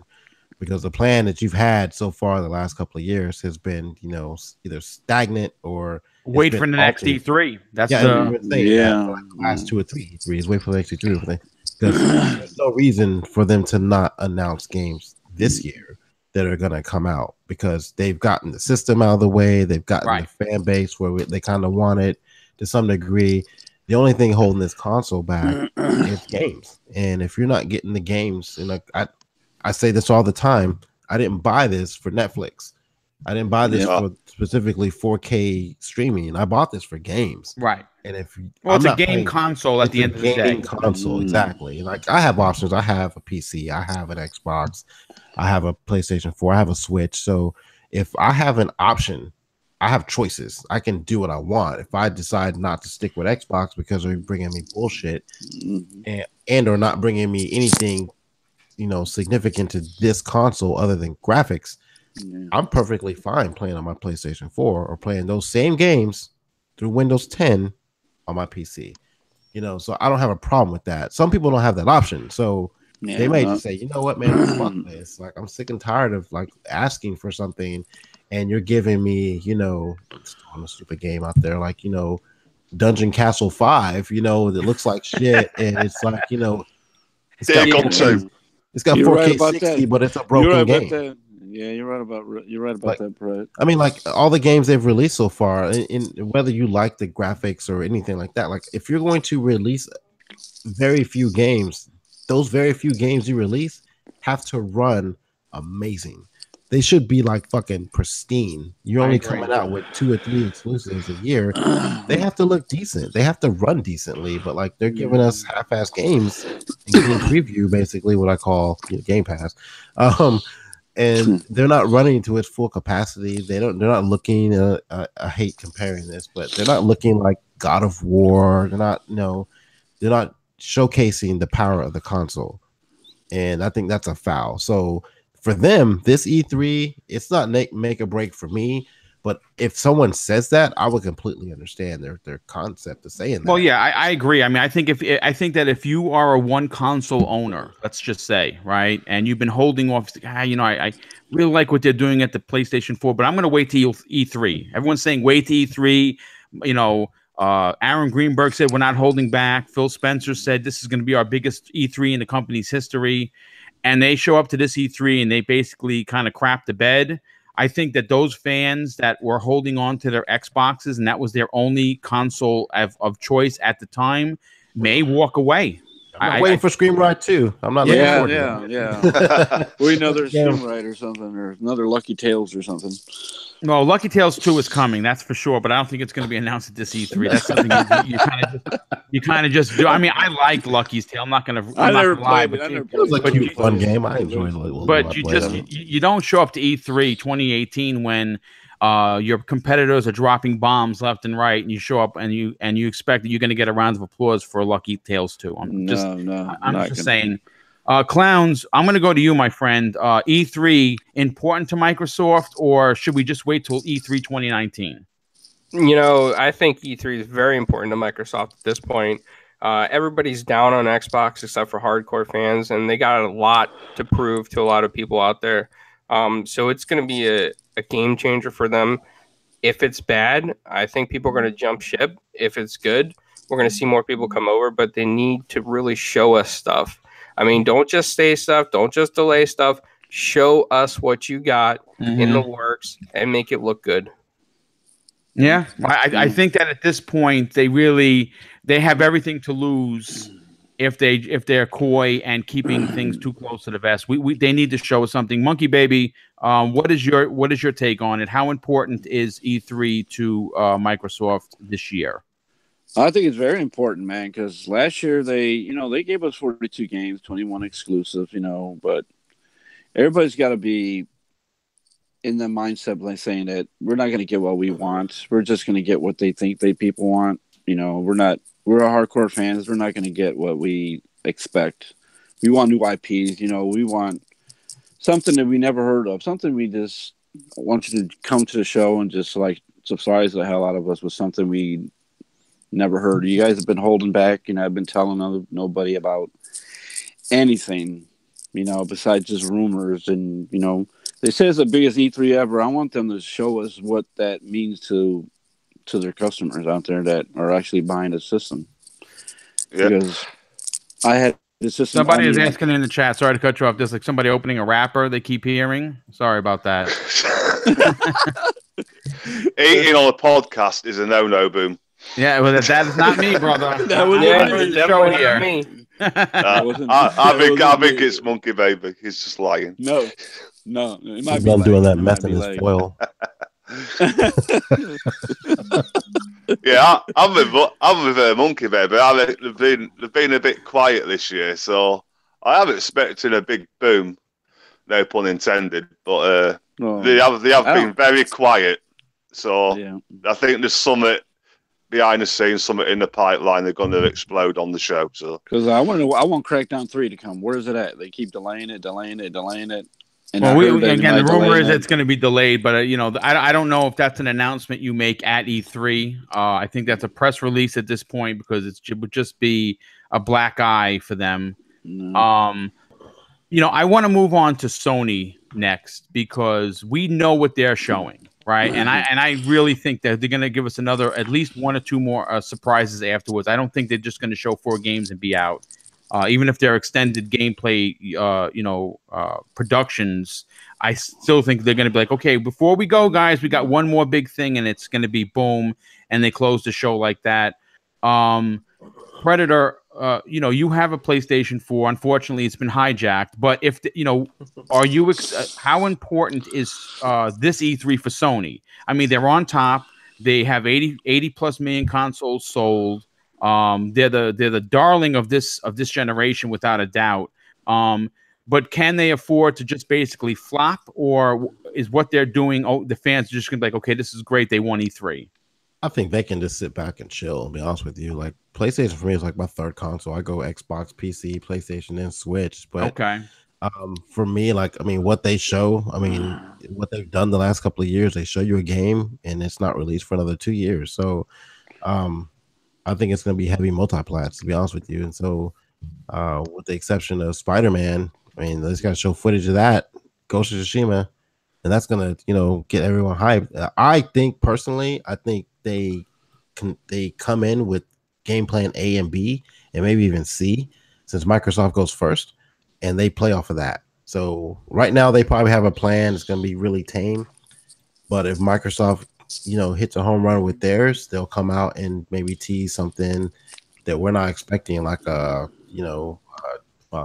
God of War 5 or some stupid shit. Like something like, I think they tease something if Microsoft hits a home run, like the very end. I think like they've changed their conference the last couple of years. That's confirmed that they've done that. That's correct. To maybe because of maybe what Microsoft has done, or maybe they didn't think they had enough in there. So I expect them to come with the 4 games. I think that with that plan they have right now is what they're planning on going with. But I think they have something else in the works just in case Microsoft just kills it, just to get the fans hyped. Because it's I don't think it's gonna walk in here and be like, okay, we're just gonna concede, to them. Right. But let's just lose. They don't want to lose E3. Nobody wants to lose E3 right. per se. Well, depending on what pony you asked, and I'm not being insulting, because there are PlayStation gamers, and we all are, and there are an extremist group called the Ponies that will already concede that Sony won. The conference is nearly 9 days out, and it's already been decided that. By them. It has. And that's the thing. Like, it doesn't. With people like that, it doesn't matter what Microsoft brings. And I think, Rand, did you go first on this? I don't know. I might have, yeah. Yeah, I think he was. I don't. He said something like it's. I'm trying to catch it, but I don't remember what it was. But I think he said something along the lines of like, it's going to be what it is. So with Xbox, it doesn't matter what they show. If you're already in the mindset that they've lost and there's nothing, I think he said something like. It's always negative stuff. Like they always come back and say it's all negative. Like no one's ever said this sucked, but this and this and this was fucking awesome. It's always it was trash, and I think that's how everyone takes Microsoft's conference all the time. If they show something negative, that makes the entire conference trash, which is bullshit. They might have like a small ho-hum part of their session, but like doesn't take away from all the other stuff they show. Like they can drop Halo 6 and they can come up with some bullshit, that makes you fall asleep, and then show you Ashen and Ori and then give you some more fucking sizzle reel bullshit. But because they didn't show what you wanted, that doesn't necessarily make the show trash. They show something you like too. Acknowledge that. Acknowledge what was bad and what was good. And with Sony, it's like they do no wrong. Like they can come out with just 4 games and they've won E3, which is crap. It's 4 games you've seen the last 2 years, which like that doesn't make you win E3. And then most of those games anyway, if they announced it, with the exception of Spider-Man, they'll announce it. They'll say, hey, this is this game. We showed it last year at E3. Oh, by the way, in 2 months, they're going to delay it till 2020. So like, that doesn't make you win E3. So like, I don't know what people's mindset is and what the criteria is for winning, but for Sony, they don't have to do anything. They just have to show up. Yeah, they'll show up and walk out of the stage and say, "This is all we got." Yeah, I mean, like, what was it? 2 years in a row, they showed an orchestra for the first 10 minutes of the show. They showed Days Gone twice last year, but they won. Yeah. How do you win like that? But Sony, they're just gonna come out and be regular Sony. I think they have a plan B. I think they'll show those games. They'll show a sizzle reel, some VR, a couple of indies, and basically their whole conference is going to be multi-plats and who's on stage with them. So they don't have to really do much. Just show those games running on the Pro, and people will be happy. Yep. Well, it's true. UK Dazarus, brother. What is your take? Yeah, I think it's just as important as any other conference, Nintendo, Microsoft, whatever, for the PlayStation fans themselves. It's like I have no weight towards PS4 like that. So whatever they bring, I think it will just be a standard show. More, like Fred said, a lot of VR. I think will be coming in this one. Okay. But for legitimate gamers, PlayStation gamers, it's going to be a big deal for them at the end of the day. Same as it is with us for Microsoft. Well, Ghost of Tsushima for me is what I'm most excited for, because I'm a big Onimusha fan, and it's the closest thing that we are going to ever get, unless, of course, Capcom blows our minds and says, okay, Onimusha 4 is in the works. Get ready. I'll take a remastered. I wouldn't care. Yeah, that makes two of us. Yeah, I'd even take a new Ninja Gaiden. I mean, that's been rumored for a long time as well to be possibly eventually coming back out. Clowns, PS4. How important it is, or can they just hit the cruise control and just, do a nice 55? I mean, at this point, they could just hit the cruise control. They don't really need to show much. Their system is in so many homes that they know people are just going to buy it anyway. So they should just walk out on stage dropping dollars and dancing. Yeah, that would actually be funny, but you know what? That would be one of those things that you remember at E3 for the rest of your life. Sony came out and they were dancing and throwing dollars down at the people. This is I mean, they don't even show nobody games. will ever Say forget we got that. money. We just showed money. They didn't care about games. Oh God. Okay, Monkey Baby. PS4. This is. I still think it's important, but how important is it for them this year? Just like Clown said, they don't. It's really not that important to them because they know they won it. They won regardless. They can drop their 4 games, and they can show a couple third-party, support games. They're not. It is what it is. I don't expect much because I got PlayStation, but it's not my major console I play with most of the time. It's just a console that's back there, like my Switch, where I'm like, oh, I'll get to those games eventually. Most of the time, it's on Xbox most of the time. So I hope they bring some games that interest people out there, just like the Microsoft, just like our Xbox guys want, games on our Xbox. All right. Well, that's good. Now, listen, I know that this may not be the biggest, part of the topic, but Nintendo is still relevant, and they're relevant to me. And even if you don't have a lot to say, you know what? This is a conversational podcast, so we talk about everybody. And for me personally, I think that right now, as it stands, they're one title that's almost a 1-to-1 ratio to how many consoles have sold, games sold, is Mario Odyssey. And I think that it is literally the machine is going to be printing money the minute Smash Brothers is made available. I think it's going to logistically be almost a 1-to-1, one of the highest percentages in gaming history, because everyone, including myself, even though I suck at it, love Smash Brothers. I'll start with Clowns. They are Nintendo is in a position where if they keep moving consoles like they're moving them, they're going to surpass the Xbox in consoles sold, which is really bad for Microsoft, but fantastic for a company that was almost dead thanks to the Wii U. This is a comeback story I really enjoy covering as a gamer, but as a person that has a voice on YouTube. I like seeing the underdog win, and they were in a bad spot. And I don't think that this E3 is any less important to them as it would be to Microsoft, because they want to keep momentum going. What's your take on what does Nintendo need to do to continue selling these Switches? To be honest with you, Boom, I don't think Nintendo needs to do anything. They're just selling well. It's portable. People love Nintendo. It's going to sell no matter what. It's like printing gold. And I mean, it's going to sell to gamers. And on the flip side of it, Boom, to be honest, it's selling high to hackers right now too, just because of all the exploits. So this thing is not going to stop selling. It's going to keep going. When they get Pokemon, it's going to sell more consoles there, and it's going to keep going. Yo, dude, it's unbelievable that one game can come out, and the minute it comes out, not only does every console owner buy it, but they sell consoles like they're going for free.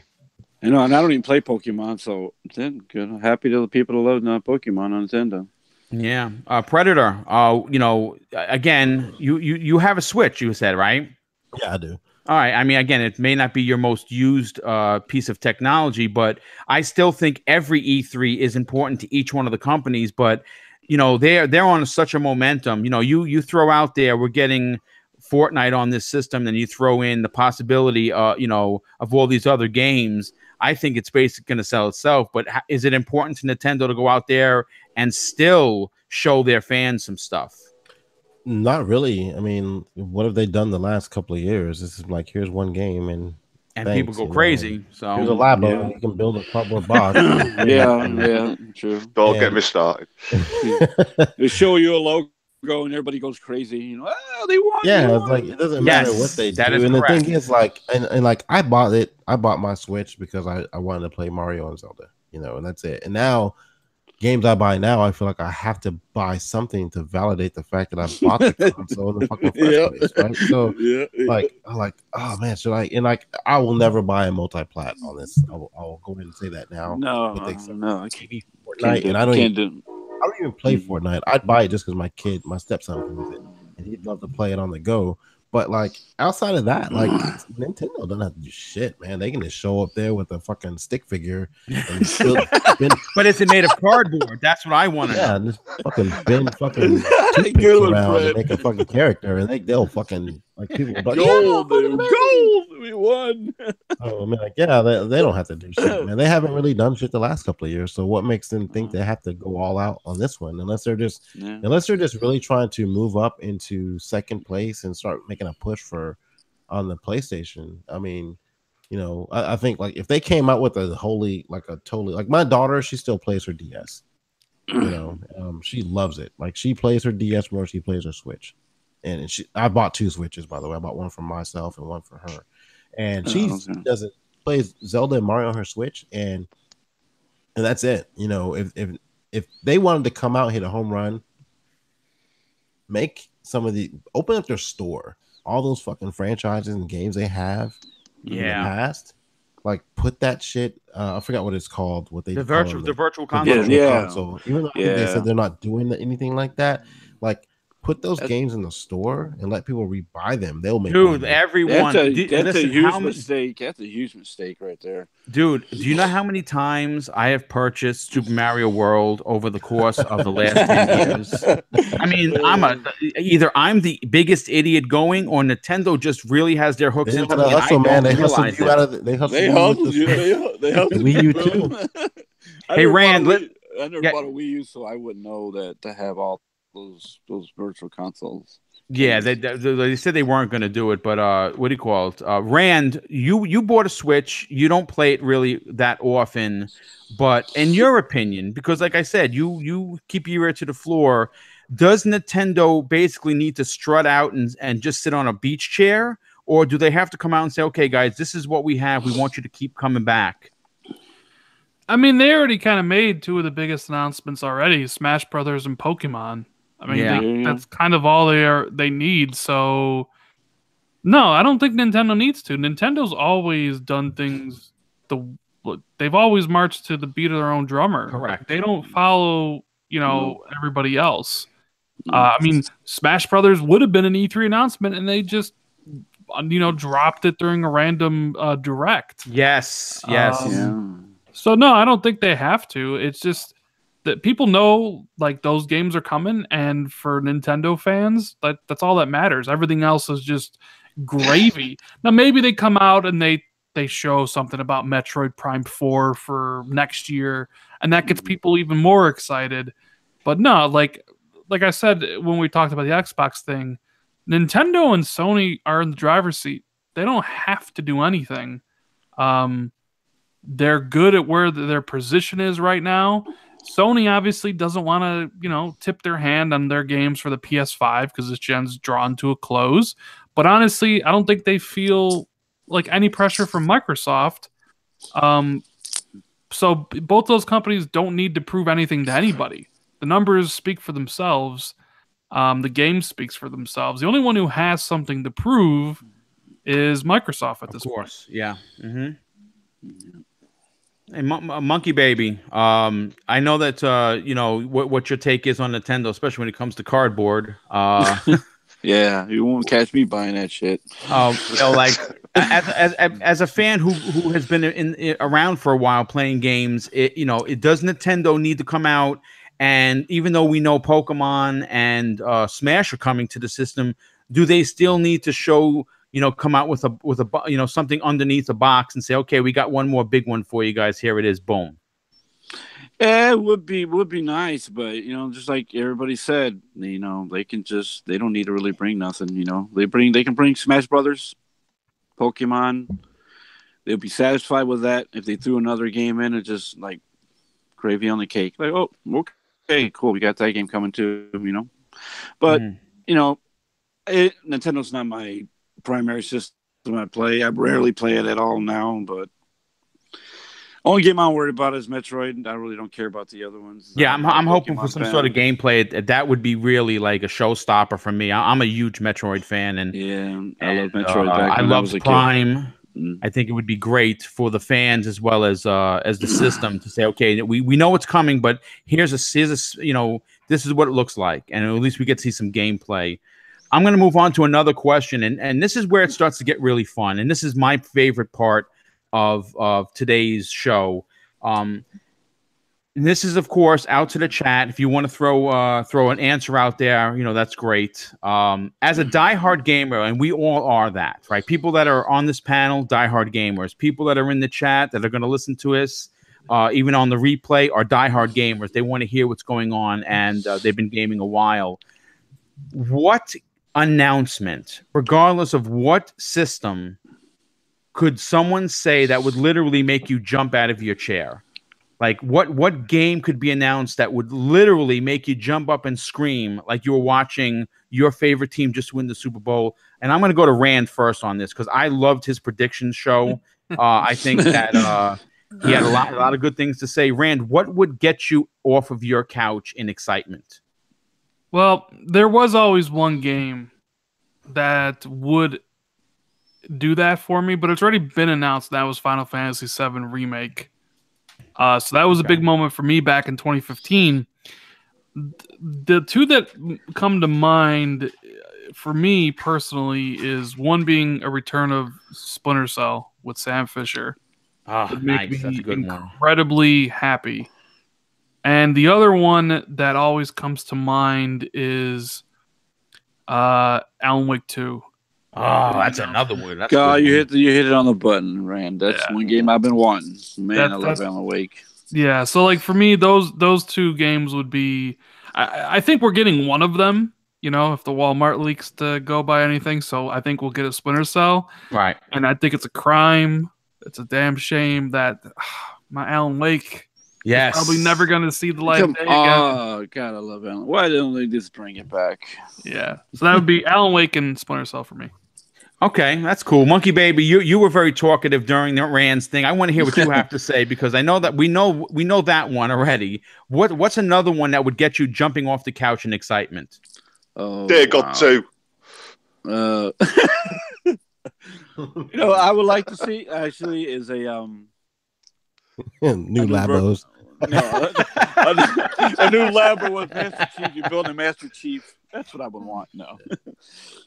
I don't know. There's so many games that I can think of that I would want to play that would just like, I know everybody knows Shenmue 3 is coming out. That's one game that would like make me jump if they just said something about that. But I know that's not happening anytime soon. But I don't know what game I would want that. It might be like a Rise 2 would be like something I would want because that's a good one. That's a real good one. Yeah. Always liked that game. And it still holds up to this day from 5 years later. It still looks great and still fun to play with people.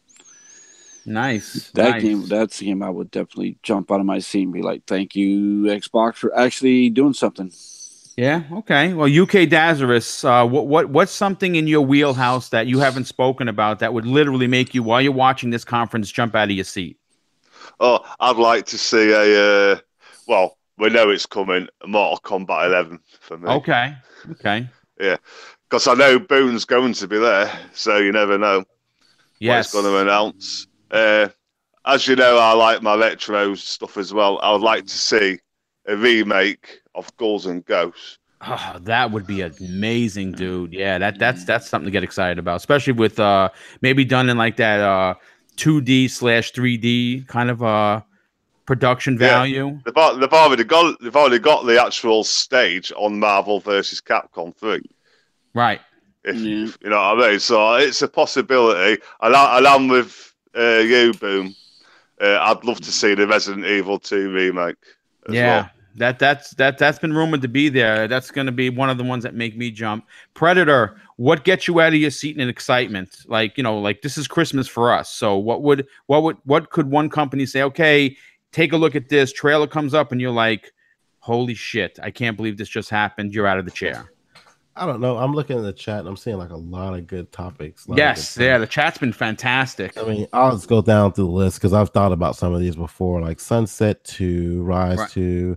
Let me see. SOCOM was one I would love to see. Jet SOCOM Set Radio. Yes. Mentioned Splinter Cell. We talked about Rise. Scalebound. Half-Life. I mean, I love that game too. Oh yes, yeah. We'll never get that. We'll never get that one. And those are all games. All those games are ones I've thought about in the past, and I want to give something that completely. Obviously, I want to see Fable. That's one of my favorite franchises. But for me, I love the game Mercenaries. I don't know if anybody remembers dude, that was a great series, dude. Yeah. That was fantastic. I would love to see that rebooted with different physics and graphics and destruction and stuff like that. I would love to see that game come back, but I don't know if that's ever gonna happen. I think that studio was it THQ that made that game. I think it might have been. Yeah. It was a pandemic. Pandemic. Yeah, and I mean, we'll never see it. And there's so many games like that. Like the studios closed down, and we probably will never see those games again or sequels to those games. But even if it's back and pat, I think I still fuck with it. Absolutely. Listen, I love back compatible games. New Panzer Dragoon. Yeah, there's some. And drop the mic. my theory is like everyone has like 5 games they want to see back and pat, but the rest of them really don't matter because they don't really care. Right. Like, you pick your 5 games, and like for me, like it was Ghost Recon. It was most of mine have been released. Let me put it that way. I think they've all come out so far. But I would love to see Splinter Cell rebooted, even if it's the next Splinter Cell and just back and pat Splinter Cell. Either or, I'd be happy with. But put it all in one big bundle and make it fun. So I forgot to mention one myself. Go ahead, go. I know it's mainly on PC, which we haven't seen for a few years, but I'd love to see a new Unreal Tournament. Oh, that's good. That's a good one, dude. Especially nowadays, man. Yeah, man. That'd be awesome. I would literally shit the bed if that's come out. I guarantee if that does come out, it's gonna be a battle royale game. I guarantee you that one. Yeah. Hey, clowns, what's up? What could get you off the couch in excitement if one of the companies came out and said, "Okay, clowns, this is for you." Booms. They open up the screen and it's that game. What gets you jumping off the couch in excitement? A lot of people might not recognize this or remember this, but if they made a remake of Ikari Warriors. Oh, man. Ikari Warriors? Yeah, Ikari Warriors was amazing, dude. I played that in the arcade. God. Yeah, I would be so excited. I'm old. Sorry, guys. That's a good one, clowns. That's a good one, man. I like that one. Well, I'm going to give my 2, and they're kind of the same, but not. First and foremost, I have been really chomping at the bit for a proper Killer Instinct 2. I think it's time to do that. I think they've gotten as much as they can, with adding characters and things. But the second one, and I think UK Dazarus is going to jump out of a seat right now when I say this, is Ed Boon talked about this when asked, and he said he would love to see it happen. I would literally faint, like on the floor. You have to hit me with some smelling salts. If Ed Boon comes out on the Microsoft stage and said, "Okay, Killer Instinct versus Mortal Kombat," Ooh. I would stop drinking beer for a month if that shit happened. That's awesome. Yeah, that's a big announcement if he's going to stop drinking beer. You have to broadcast it too, Daz. Yeah, I would do, yeah. Not on camera, because I'll be shaking all over, man. Well, yeah, listen, I would lose my shit if that come out. Yeah, I mean, Ed Boon talked about it, and could it happen? I don't see why it couldn't happen. If you could have Mortal Kombat versus DC, I don't see why you couldn't have Mortal Kombat versus KI. To be completely honest, it's just they just have to figure it out. We're gonna move on to the last question of the road to E3, and this is actually a fun one too because I'm interested to hear each individual story is probably going to be very interesting. What was your favorite E3 announcement ever? And I'm going to go right over to Predator with this one. What announcement from any year? It could be from 2001 or it could be from last year. stands out as your favorite E3 moment? Oh man, I don't remember the year, but I think it was the year that Halo 3 got released. Yeah. And it was like the whole finish the fight narrative they had going on at the time. I was in Korea. I was stationed in Korea at the time, and so over there they do a lot of weird shit with Xboxes. I'll leave it at that. So, oh damn. So I'm over there, and I'm, I think the game was coming out. They had the announcement. I was like super hyped to get it, get Halo 3 when they announced the E3. So I'm like, man, I cannot wait for this game to come out. I'm looking everywhere for this game. And I go into this shop, and the game isn't released yet at all. Like in the States, it's not out at all. Like I think we still like another week or two before the game got released. I go in this shop, and they have it in the shop. Wow. And I'm like, wait, what? I've been waiting on this game forever. Like, and so the Korean guy there, he like tells me like, yeah, we got the game, but you got to have this specific Xbox. $50. This guy takes my Xbox, and I'm ashamed to say this. He mods my Xbox for me. and they have not just Halo 3, they have pretty much every game you can think of in existence in the shop and selling it. After you mod your Xbox, they can do whatever the fuck they want to it. So the guy hooks up my Xbox. We get Halo 3. I have the game beat before they even released it, and I was dude, that's a great story, man. That's excited awesome about that. And I felt bad because I still pay for the game. I still end up getting Halo 3, the real game, but I mean, the amount of money I've spent on Xboxes and games over my lifespan, I think I deserve to steal something from them for a little bit. Yeah, there you go. So I was excited that I actually saw that at E3, and I was playing it a couple of months later, and people had not even played it yet. If you look at my achievements, you'll see all the achievements I had were prior to the game releasing for Halo 3, and I still that's hilarious, dude. That's great. That year, like, because I was and the thing is, I didn't even get to watch E3. I kind of had to watch it on YouTube later.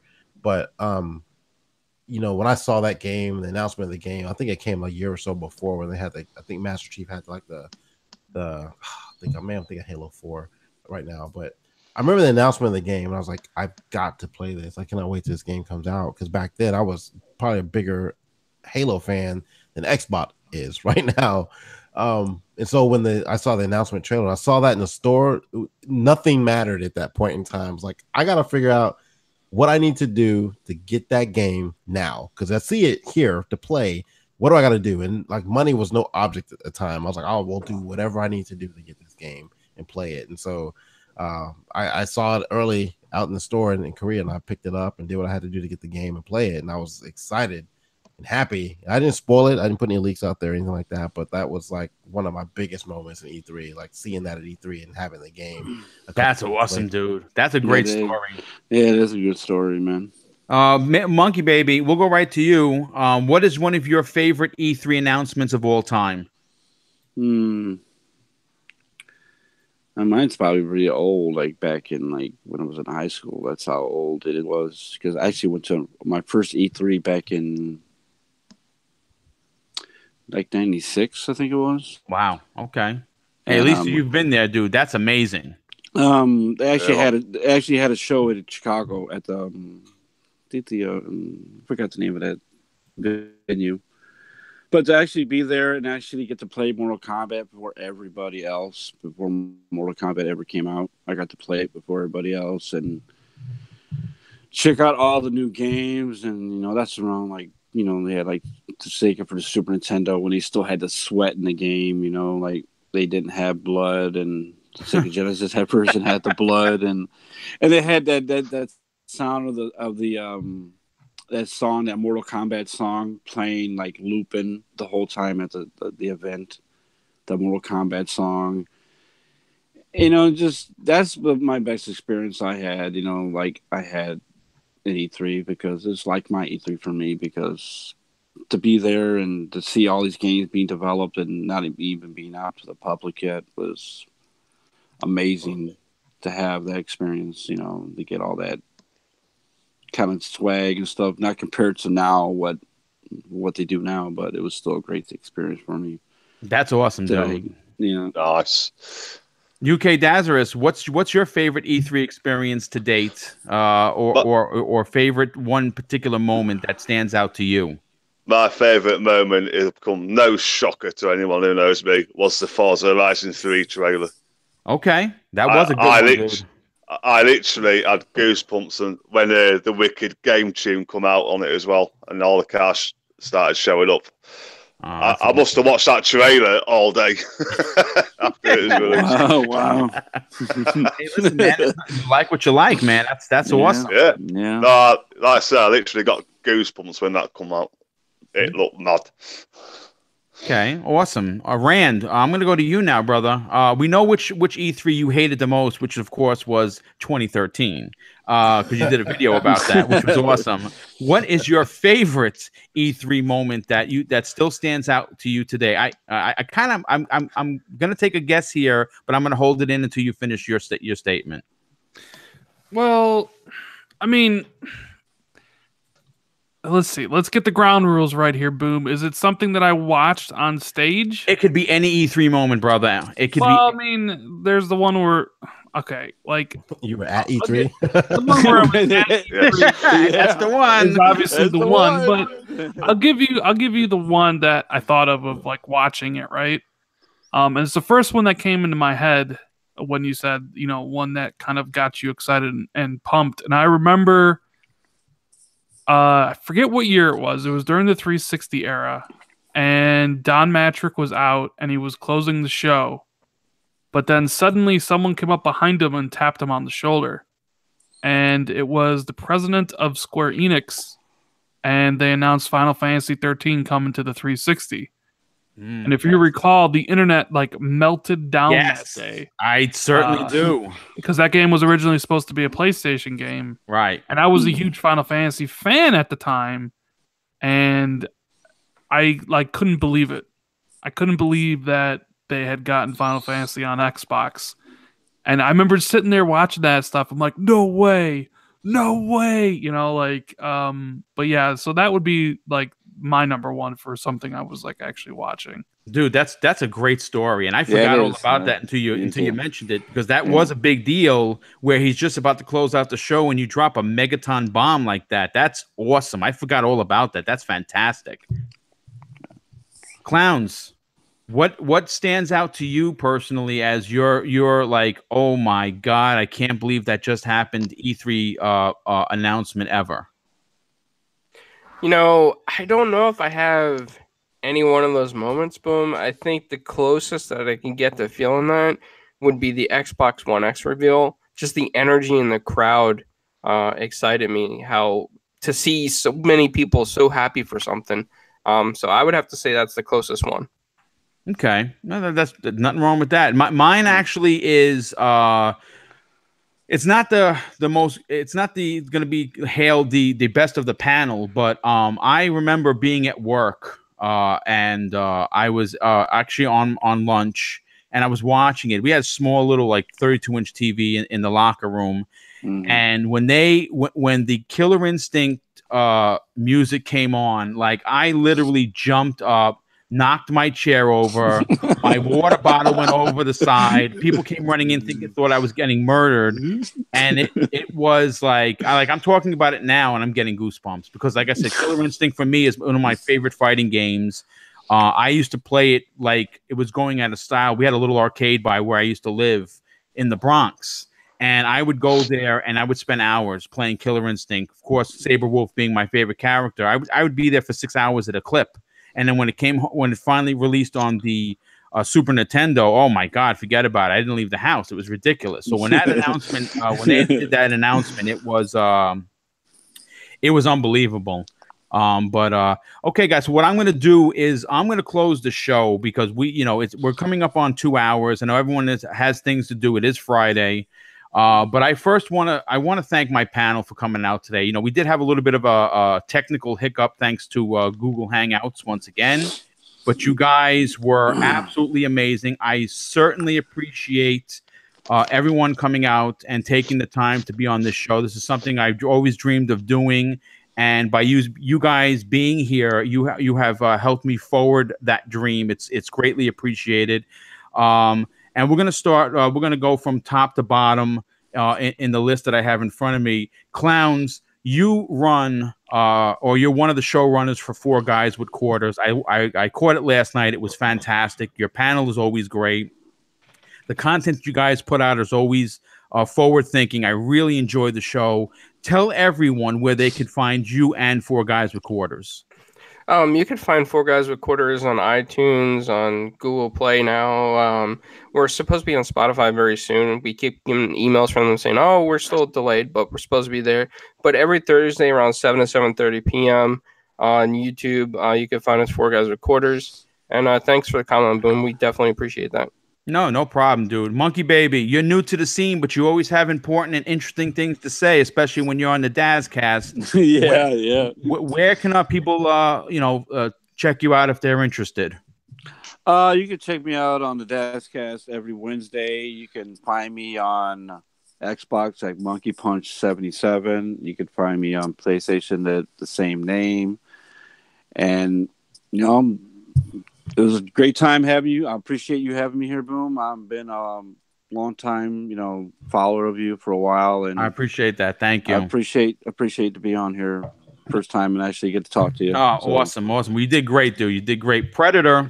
Now, listen, I'm going to say this. I know Predator for a while. He was on the first podcast I was ever on, and he's always encouraged me to go forward.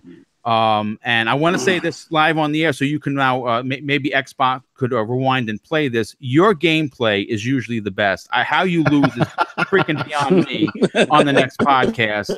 But where could people find you if they want to come check out your stuff? I have a theory about that. I think everybody doesn't want to see. On Pred. Yeah, they hating on Pred. They hating on Pred, man. I think everybody wants to see my gameplay, so they keep voting me to lose. So, you need to practice it, right, Pred? That. And first of all, Boom, man. Go ahead. No, they usually give it to Mega all the time for some odd reason. Yeah, I mean, because they don't like his gameplay. They don't want to see him participate. Let me say this, Boom. Like when you first came on and started getting involved in YouTube, man. Like I remember, you talking. I remember talking with you in the pregame. I don't remember what was it. I think it was Crossfire. Maybe we were. Yes, it was Crossfire when we first met. That's correct. Yep. And you've exploded, and I when I started doing this, it was just for fun. I did it with PTK Blam on his show, and actually, in the funny story, he didn't even select me to be on his show. He picked the guys from Console Corner, GKB. Oh, and okay. He picked GKB over me because he was looking for someone to do a podcast with. And I ended up being on the show all the damn time anyway. So I ended up being a partner. But when I started, started there, and then I kind of went into a little bit of Console Corner with those guys. And I would have never imagined that I'd be on with Rand and with Crap and with Mooch and with Zaire and doing stuff with people that I actually listened to starting off. I never thought that I would ever even get on that level where people were asking me to be on their panel. And I applaud you for what you've done so far with your channel and how far you've come in such a short amount of time, man.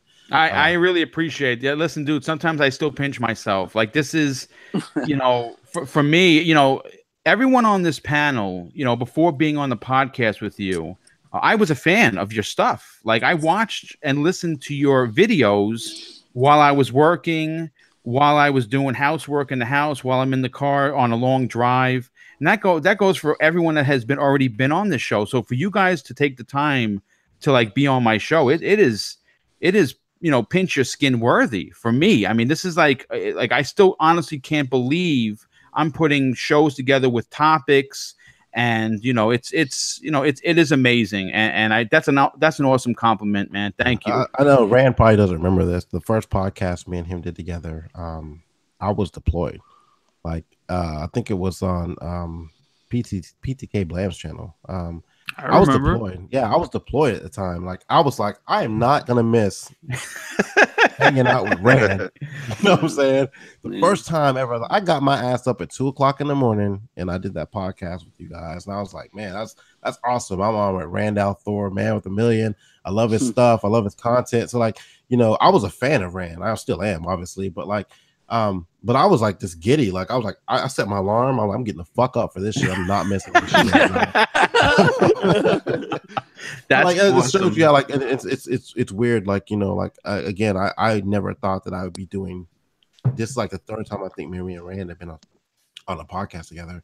I would never imagine that I'd be doing podcasts with Rand. I'd be doing podcasts with Crap, and Zaire's had me on. I've even been on a couple of PlayStation guys podcasts before, but you know, to kill this shit and get it over with. But thank you for what you do, Boom. Thank you for everybody on the panel. Thank you, bro. Appreciate it. I appreciate you having me on today. Yeah, you guys can find me. I do have a podcast. I haven't really put any content out because I've been really super busy like the last fucking 4 months with retiring and stuff like that. So Xbox After Party, I typically try to do it every Sunday morning. It's a me only podcast. It's just me just ranting. It's more like a radio show in all honesty. But next podcast on Saturdays. I do jump in on the podcast with Mooch on Friday nights every now and then too. So catch me there. Xbox, basically gamer tag is Predator_HOS, and I'm pretty much everywhere and in everybody's podcast. PlayStation, Steam, same name, Predator_HOS. Awesome, dude. Awesome. Rand, we're going to move on to you, my brother. Listen, again, I really appreciate you taking the time to come on. Like I've told you in the beginning, I am a huge fan of your stuff. I think that you really put out some quality videos. How you're able to find the time is, dude, you do a lot of work and still do the 2 podcasts, and you're still doing your own stuff as well as going to school. It's like you have 6 arms. It's unbelievable. Yeah. Where could people find you, brother? Well, thanks for having me on. It didn't turn out too well last time because I got up. Listen, it happens. It's life. Internet wasn't working. You know, Comcast. Yeah, we all got Comcast over here. Yeah, but I appreciate being part of the panel. It's always good to get to talk to everybody. People can find me on my YouTube channel, which is youtube.com/RandallThor19. I tried to do daily videos, and I do a podcast with Jez Corden called the Xbox 2, which incidentally will be later today. Yes. Oh yeah, I love one your later show. today. Rand, I do love your show. I'm a big time fan, man. I love the guy. You guys got great chemistry together every time when I'm watching it. You just like, it's the perfect show, and congratulations on everything you've done with the YouTube and everything. You do a good job. Thanks, man. I appreciate it. And last but certainly not least, who is someone that has become as close to me as my own brother, and that, of course, is UK Dazarus. He runs an amazing show on Wednesday evenings. He puts up fantastic videos. He did a couple of retro videos with Street Fighter and the Genesis collection, which everyone should check out. They were fantastic. Daz, where could people find you if they want to, start subscribing to your stuff? Cheers, Boom. Appreciate that. Yeah. You can find me on YouTube, UK Dazarus, Twitter, UK Dazarus, Mixer, and all that sort of stuff. Yeah, it's been a pleasure, Boom. I appreciate the invite, as always, like I invite you to the Dazcast. Of course. You know what I mean? I love what you do. You're honest. You don't hold back. You tell it how it is. And that's what I like about you, Boom. And I'll carry on supporting your ass, bro. I definitely appreciate that, dude. Yeah, listen, again, big shout out to the chat. You guys were absolutely fantastic from top to bottom. Everyone that came out, even after the little hiccup, it's greatly appreciated. I really enjoy how everyone is getting along.